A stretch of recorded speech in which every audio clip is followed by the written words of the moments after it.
et du Saint-Esprit. Amen. Bien-aimés dans le Christ, nous sommes aujourd'hui mercredi 4 mai.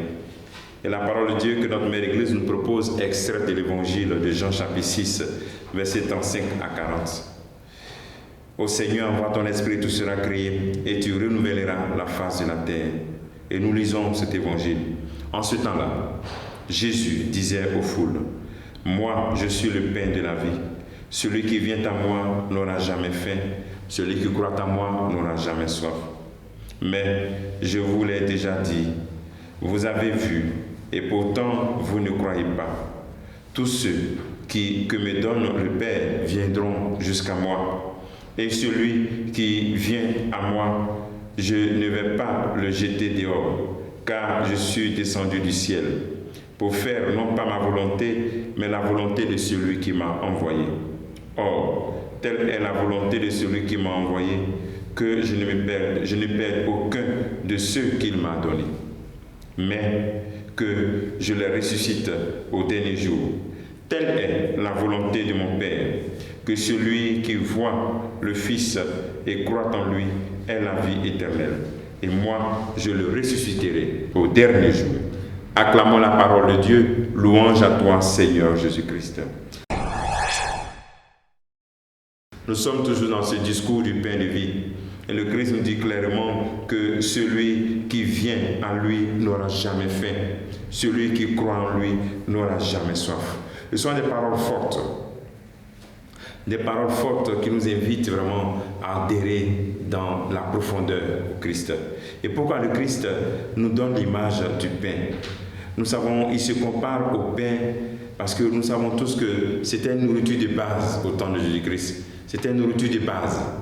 La personne la plus pauvre pouvait avoir ça. C'est-à-dire ça ne manque pas dans la nourriture au temps de Jésus-Christ. Et maintenant même, dans beaucoup de nos pays, le pain est devenu aussi une nourriture fondamentale et de base. Celui qui mange pas meurt. Il présente cet aspect de la nourriture, montrer que celui qui ne mange pas meurt. Quand tu ne manges pas pendant un long temps, tu vas mourir. Alors donc, au niveau spirituel aussi, nous devons prendre des décisions dans ce temps de nourrir notre âme. Et la vraie nourriture qui nourrit notre âme, c'est Jésus-Christ, le pain de vie. Ce pain maintient notre vie spirituelle.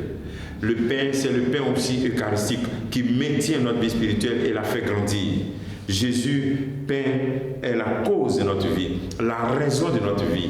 Pour que nous puissions vivre éternellement, nous devons rester en communion parfaite avec cette nourriture. Donc imagine, toi qui restes toutes ces années sans être en communion avec le Christ, sans adhérer au Christ, sans te nourrir de son corps et de son sang, sans te nourrir de sa parole, il n'y a pas de vie en toi. Ta vie est une existence, mais ce n'est pas une vie. Sans Jésus, il y a cette existence. Tu existes, mais tu ne vis pas. Sans le corps du Christ, tu existes, mais tu ne vis pas. Sans la parole du Christ, tu existes, mais tu ne vis pas. Nous avons besoin vraiment de laisser cette nourriture du Christ nourrir notre âme, adhérer totalement. Alors, Jésus nous donne cette vie nouvelle et maintient notre esprit. Notre esprit grandit et notre âme s'approfondit et notre âme se dispose à rencontrer le Père lorsque nous mourrons. Alors, en ce jour où le Christ nous dit que celui qui vient à lui n'aura plus jamais faim, on doit poser cette question. Est-ce que le fait d'être chrétien te donne de ne plus avoir faim d'autre chose? Ne plus avoir faim des choses matérielles? Est-ce que cela te donne ne plus avoir soif d'autres réalités matérielles, mais découvrir en Jésus-Christ tout, le sens de ta vie, l'expression de ton existence, la vraie affirmation de ta vie? En ce jour, tu peux te poser cette question: où j'en suis dans mon intimité avec l'Eucharistie?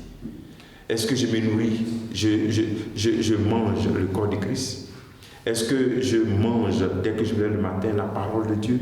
C'est vrai que je l'écoute, mais est-ce que je la lis aussi régulièrement? Est-ce que j'adhère en Jésus-Christ? Est-ce que mon âme est vraiment nourrie?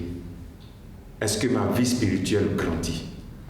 La question que tu peux te poser en ce jour, c'est de demander: j'existe ou je vis? Nous avons dit que sans Jésus, sans se nourrir de Jésus-Christ, nous existons. Mais quand nous nous nourrissons de Jésus-Christ, nous vivons. Que le Seigneur te bénisse, qu'il nous bénisse tous en ce jour. Au nom du Père et du Fils et du Saint-Esprit. Amen.